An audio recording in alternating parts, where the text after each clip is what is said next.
በእስልምና ውስጥ ቁርአን ላይ እሺ በቁርአን ምዕራፍ ውስጥ ብቸኛ ስሟ የተነሳ ሴት እናታችን መርየም ናት እኛ እናታችን መርየም ቁርአን ምዕራፍ ስሟ የተሰየመላት ብቸኛ ሴት ምዕራፍ እኮ ነው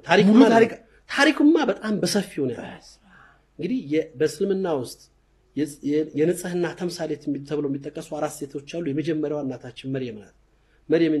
ቢንት ዕምራን التي احسنت فرجها ያላት ያቺ ንጽህና የጥብቅነት ተምሳሌት ይላታል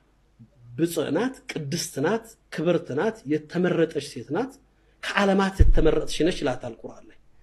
በዛልክ የተመረጠች በዛልክ የተቀደሰች በዛልክ ክብር የተሰጣት ሴት ናት እናታችን መርየም አለይሂ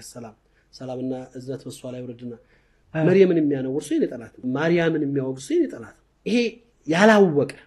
የሰውነት ልክ ያልተረዳ ብቻ ነው ያንን ቁርአን ውስጥ ከ14 ጊዜ በላይ ነው ስሟ የተነሳው በከፍተኛ ደረጃ ስሟ ከተወሳባቸው ክብሯ ከተገለጸባቸው ሴቶች ውስጥ አላህ ቁርአን ላይ ለአማኞች ሞዴል ብለው ካስቀመጣቸው ሁለት ሶስቶች የመጀመሪያው እናታችን መርየም ናት ضرب الله